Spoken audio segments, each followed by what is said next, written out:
Hello दोस्तों, कैसे आप सभी। मैं तेजपाल आप सभी का स्वागत करता हूं अपने परिवार टाइप कंपटीशन में।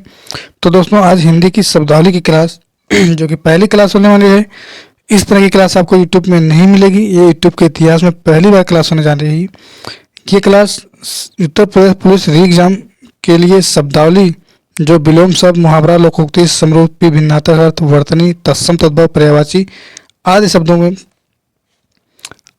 परेशानियां जो होती हैं, उन सभी परेशानियों को देखते हुए हमने सोचा कि यूट्यूब में कुछ ऐसा बताया जाए कि जिससे इन सभी शब्दावलियों के बारे में कुछ अलग से किया जाए। तो आइए इन शब्दावलियों के रेगुलर हम डेली बेसिस पे 10 विलोम, 10 वर्तनी शुद्धि, 10 मुहावरा, इन सभी की एक ही क्लास में करने की कोशिश करते हैं। वही क्वेश्चन लिए जाएंगे जो एग्जाम के पॉइंट ऑफ व्यू से इम्पॉर्टेंट होंगे। तो चलिए दोस्तों, आज का पहला टॉपिक है आपका विलोम शब्द। विलोम शब्द देखते हैं हम, 10-15 विलोम शब्द देखेंगे। तो चलिए देखते हैं। आज का पहला विलोम शब्द है सुर। शब्द है आपका सुर, शक्ति और अचल। तो सुर का विलोम हो जाता है आपका भीरू, शक्ति का छीड़ता, अचल का सचल हो जाएगा। सुर का ध्यान रखिएगा, भीरू हो जाता है क्या, भीरू। सुर का अगर आपसे विलोम पूछे तो भीरू हो जाता है। शक्ति का विलोम पूछे तो आपका छीड़ता हो जाता है, छीड़ता हो जाता है। अचल का अगर विलोम पूछ लिया जाए तो अचल का विलोम आपका सचल हो जाता है, क्या, सचल हो जाता है। अगला शब्द है शिखर, साहचर्य और शोषक। इन तीनों शब्दों का अगर आपसे विलोम पूछ लिया जाए तो आपका जवाब होना चाहिए कि शिखर। शिखर का विलोम आपका हो जाता है तल। शिखर मतलब एकदम ऊपर का, एकदम ऊपर का। तल होता है एकदम नीचे, मतलब शिखर का विलोम हो जाएगा आपका तल। साहचर्य, साचर शब्द है, साचर का विलोम हो जाता है क्या, अलगाव। साचर का विलोम आपका अलगाव हो जाता है। उसके बाद आपसे पूछा शोषक। शोषक का विलोम क्या हो जाएगा, तो शोषक का विलोम आपका हो जाता है क्या, पोषक। क्या हो जाएगा, पोषक हो जाता है। शोषक का विलोम पोषक हो जाता है। ठीक दोस्तों, अगला शब्द है आपका जारज, अघी और स्वकीय। तो जारज का विलोम आपका हो जाता है क्या, औरस। जारज, जारज का हो जाता है औरस, अघी का हो जाता है निरग और स्वकीय का हो जाता है आपका परकीय। जारज शब्द है जो इम्पॉर्टेंट होता है, जो पुलिस एग्जाम के लिए पूछे जाने की संभावना महत्वपूर्ण है। ये पूछे जाने की प्रबल चांस है इसका कि जारज का विलोम आपसे जरूर पूछ सकता है। जारज होता है, जारज का विलोम औरस होता है, अघी का नीरग होता है, स्वकीय का परकीय। ये पेट में पूछा गया क्वेश्चन है। स्वकीय का विलोम शब्द बताइए। स्वकीय का जाता है परकीय, स्वकीय का परकीय हो जाता है। फिर अगला शब्द है आपका भौतिक, नवीन और सत्कार। भौतिक का हो जाता है विलोम आपका आध्यात्मिक, नवीन का हो जाता है आपका प्राचीन, सत्कार का होता है आपका तिरस्कार। भौतिक का विलोम आध्यात्मिक, नवीन का प्राचीन, नवीन मतलब नया, नूतन, प्राचीन मतलब पुराना। सत्कार, सत्कार का आपका हो जाएगा क्या, तिरस्कार। क्या हो जाता है, तिरस्कार हो जाता है।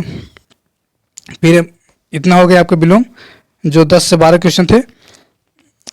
अब आपके तत्सम और तद्भव लिए गए हैं। दूसरा टॉपिक तत्सम और तद्भव। इनसे आपके 10 से 12 क्वेश्चन मिलेंगे। जो शब्द हैं एकदम एग्जाम पैटर्न पर आधारित हैं, उसी हिसाब से डिजाइन किए गए हैं।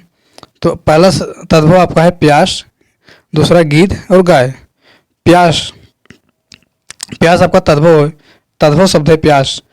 प्यास का हो जाता है तत्सम क्या हो जाता है, पिपास। क्या हो जाता है, पिपासा। प्यास का हो जाता है पिपासा। पिपासा संस्कृत शब्द है और तत्सम मतलब होता है संस्कृत के ज्यों के त्यों, और तद्भव होता है संस्कृत के परिवर्तित रूप जो हिंदी में प्रयोग किए जाते हैं वो तद्भव हो जाते हैं। उसके बाद गिद्ध, गिद्ध का गिद्ध हो जाता है और गाय का गौ हो जाता है। प्यास का आपका, प्यास एक तद्भव शब्द है, इसका तत्सम हो जाता है पिपासा। गिद्ध तद्भव शब्द है जिसका तत्सम होता है गृध्र, और गाय तद्भव शब्द है जिसका तत्सम हो जाता है आपका गौ। अगला शब्द है ग्वाल, पीपल और पाश। ग्वाल, ग्वाल का तत्सम क्या हो जाता है आपका, गोपाल हो जाता है। पीपल का आपका हो जाता है पिप्पल। पीपल एक तद्भव शब्द है, इसका तत्सम हो जाता है पिप्पल, और पास का पार्श हो जाता है। पास का पार्श हो जाता है। पीपल का, पीपल एक तद्भव शब्द है, इसका तत्सम हो जाएगा आपका पिप्पल, और ग्वाल का हो जाता है आपका गोपाल। ग्वाल का गोपाल। अगर दोस्तों इन सभी शब्दों को आप एक एक पन्ने पर नोट करेंगे तो एक दिन ये बहुत बड़ा शब्दकोश बन जाएगा आपका, आपके पास रहेगा, जो एग्जाम टाइम में आप रिवीजन करें। आप कॉपी में बना लीजिए 3-3 पेज का। रोज 5 से 10 शब्द मिलेंगे तत्सम, 5 से 10 शब्द विलोम, 5 से 10 आपके मुहावरा, पर्यायवाची। इसी तरह से आप लोग 5-5 का टारगेट रखिए और इन पाँचों को रोज को रोज याद करते जाइए, तो आपको बहुत हेल्प मिलेगा एग्जाम में। चलिए फिर अगला शब्द देखते हैं क्या है। अगला शब्द लिया गया है कंधा, कुक्कुर और पुजारी। अगर कंधा का तत्सम आपसे पूछे तो क्या है? अस्कंध हो जाता है। क्या? अस्कंध हो जाता है। कुक्कुर का अगर पूछ लिया तो आपका कुत्ता हो जाता है। पुजारी का पूछ लिया तो पूजाकारी हो जाता है। पूजाकारी, पूजाकारी जो पूजाकारी, पूजा को करने वाले, मतलब पूजाकारी। और तद्भव, अगर पूजाकारी तत्सम शब्द है आपका, अगर इसका तद्भव पूछ ले तो आपको क्या हो जाता है? पुजारी हो जाता है। कुक्कुर, कुक्कुर तद्भव शब्द है, अगर इसका तत्सम पूछ लिया आपसे तो कुत्ता हो जाता है। उसी तरह कंधा तद्भव शब्द है, इसका कंधा का तत्सम अगर आप पूछे तो अस्कंध हो जाता है। क्या? अस्कंध हो जाता है। फिर अगला शब्द है आंख, हल्दी और जामुन। आंख कैसा शब्द है? अगर आप पूछे तो तद्भव शब्द है। हल्दी आपका तद्भव शब्द है और जमुना आपका तद्भव शब्द है। अगर आंख के तत्सम की बात करें तो अच्छी हो जाता है। क्या? अच्छी हो जाता है। हल्दी का तत्सम की बात करें तो हरिद्रा हो जाता है और जमुना के तत्सम की बात करें तो यमुना हो जाता है। क्या? यमुना हो जाता है। अब अगला टॉपिक है आपका वर्तनी। तो आइए वर्तनी पढ़ते हैं। वर्तनी में क्या है? कुछ शब्द हैं पूज्य, प्राण और सांसारिक। पूज्य, पूज्य कुछ होता है क्या? पूज्य में छोटी ऊ और बड़ी ऊ का अंतर होता है, जो वो शुद्ध वर्तनी के लिए आता है। अगर बड़ी ऊ और छोटी ऊ अगर उलट दिया जाए तो पूज्य का पूज्य अर्थ का अनर्थ निकल जाएगा आपका। तो पूज्य देख लीजिए, पूज्य छोटी ऊ, तो पूज्य में बड़ी ऊ का मानता लगता है, पूज्य हो जाता है। क्या हो जाता है? पूज्य हो जाता है। प्राण होता है क्या? प्राण कोई शब्द नहीं होता, बल्कि क्या होता है? प्राण होता है। प्राण होते हैं, प्राण पखेरु उड़ जाते हैं, लेकिन प्राण पखेरु उड़ जाते हैं। तो प्राण शब्द होते हैं। प्राण शब्द शुद्ध वर्तनी, शुद्ध शब्द प्राण हो जाएगा आपका। सांसारिक होता है क्या? कुछ संस्कृत इसका कुछ अर्थ होता है क्या? नहीं होता है। सांसारिक, सांसारिक हो जाता है। सांसारिक अशुद्ध वर्तनी है, अशुद्ध शब्द है, इसका शुद्ध स्पेलिंग हो जाएगा आपका सांसारिक। क्या हो जाता है? सांसारिक हो जाता है। फिर अगला शब्द है उज्ज्वलन। उज्ज्वलन, उज्ज्वलन होता है क्या? मुश्किल होता है क्या? अध्ययन होता है क्या? ये सब अशुद्ध वर्तनी, इनका शुद्ध वर्तनी हो जाता है आपका उज्ज्वलन। उज्ज्वलन हो जाता है। उज्ज्वलन का क्या हो जाता है? उज्ज्वलन हो जाता है आपका शुद्ध शब्द। और मुश्किल नहीं होता है, मुश्किल होता है। क्या? मुश्किल होता है। अध्ययन नहीं होता है, अध्ययन होता है। क्या होता है? अध्ययन शब्द, शुद्ध शब्द क्या होता है? अध्ययन होता है। फिर अगला टॉपिक है आपका मुहावरा। मुहावरा होता है, चलिए मुहावरा भी पढ़ते हैं। मुहावरा है आपका कि कागज की नाव, कान पकड़ना, अंधों में काना राजा। कागज की नाव का हो जाता है आपका अस्थायी वस्तु। कान पकड़ना का हो जाता है मतलब कि गलती स्वीकार करना। अंधों में काना राजा मतलब गुणहीनों के बीच एक गुणवान व्यक्ति। अगर आपसे पूछे मुहावरा कागज की नाव, मुहावरे का अर्थ बताइए, तो कागज की नाव मतलब अस्थायी वस्तु जिसकी कोई था पता ना हो। मतलब कागज की नाव मतलब पानी पाते ही गल जाए, कब चली जाए, कब नष्ट हो जाए, कोई गारंटी नहीं। उसी तरह उसका अर्थ उससे समझिएगा कि कागज की नाव का अर्थ हो जाएगा अस्थायी वस्तु। कान पकड़ना मतलब गलती स्वीकार करना, कान पकड़ना गलती स्वीकार करना। एक मुहावरा है कान पकड़ना, उसका अर्थ हो जाएगा आपका गलती स्वीकार करना। फिर अगला मुहावरा है अंधों में काना राजा, जिसका अर्थ हो जाएगा गुणहीनों के बीच एक गुणवान व्यक्ति। गुणहीनों के बीच एक गुणवान व्यक्ति, यह अर्थ हो जाता है आपका अंधों में काना राजा मुहावरे का। फिर अगला मुहावरा है कांटों पर लौटना। फिर अगला 8 कनौजिए 9 चूल्हे, कमर बांधना। इन तीनों मुहावरों का अर्थ हो जाता है कांटों पर लौटना। कांटों पर लौटना मतलब दुख से लड़ना। कांटों पर लौटना मुहावरा है जिसका अर्थ हो जाता है आपका दुख से लड़ना। फिर अगला मुहावरा 8 कनौजिए 9 चूल्हे हो जाता है, इसका अर्थ हो जाएगा आपका अलगाव की स्थिति पैदा होना। अलगाव की स्थिति, इसे शब्दों से पकड़िएगा।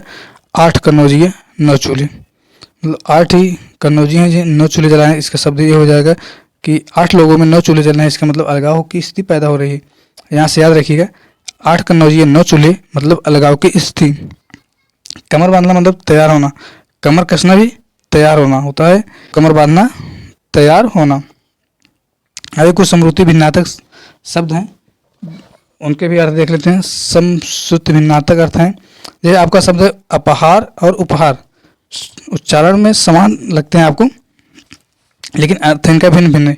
अपहार का और उपहार का, अपहार का अर्थ हो जाएगा आपका अपहरण, अपहरण, और उपहार का अर्थ हो जाता है भेंट, मतलब गिफ्ट जिसे बोलते हैं, भेंट देना। तो उपहार मतलब भेंट हो जाता है आपका, और अपहार मतलब अपहरण हो जाता है। क्या? अपहरण हो जाता है। उसके बाद अगला शब्द है अली और अली, अली और अली। तो अली क्या हो जाता है आपका? अली मीन्स भौरा हो जाएगा, अगर छोटी ईक मात्रा लग जाए तो भौरा हो जाता है, और बड़ी ईक मात्रा लग जाए तो आपका सखी हो जाता है। ध्यान रखिएगा, बहुत इंपॉर्टेंट शब्द हैं ये, कई बार सभी परीक्षाओं में लगभग वो पूछे जा चुके हैं, सभी प्रतियोगी परीक्षाओं में ये शब्द आने ही, अगर सिलेबस में है कि समश्रुत भिन्नात्मक शब्द वाले टॉपिक अगर सिलेबस में है तो इस जरूर पूछे जाएंगे वहाँ पे। तो ये शब्द अगला है अरक और अर्क। अर्क का हो जाता है आपका रस, और अर्क का हो जाएगा क्या? अर्क का हो जाता है सूर्य। सूर्य का पर्यायवाची अर्क भी होता है, इससे भी याद रखेंगे। अर्क जो है सूर्य का पर्यायवाची होता है, और अर्क का अर्थ भी हो जाता है क्या? सूर्य हो जाता है। अर्क, अर्क का अर्थ क्या हो जाता है आपका? रस हो जाता है। क्या? अर्क का अर्थ आपका रस हो जाता है। अगला शब्द है आदि और आदि। एक आदि का अर्थ होता है आरंभ, और एक आदि मतलब होता है अभ्यस्त। आदि मतलब अभ्यस्त, अभ्यस्त। आदि मतलब आरंभ, मतलब शुरू करना। आदि हो गया, आदि आरंभ, और आदि अभ्यस्त हो गया।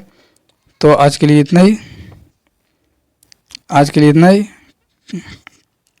फिर मिलते हैं कल की क्लास में। क्लास को अधिक से अधिक लोगों को, अपने मित्रों के पास शेयर करिएगा, जिससे हर एक बच्चे के पास ये पहुँचेगी क्लास। शब्दावली की क्लास आपके टैब कंपटीशन पर चलती है। वीडियो को लाइक करिएगा, कमेंट करिएगा। चैनल में नए हैं तो दोस्तों चैनल को सब्सक्राइब करिएगा। हाँ, एक बात और कि टैब कंपटीशन पर आपका करंट अफेयर की क्लास चलती है सुबह में, जो 5 से 6 बजे के बीच में डेली क्लास अपलोड हो जाती है। तो करंट अफेयर भी देखना ना भूलें। Bye bye, take care.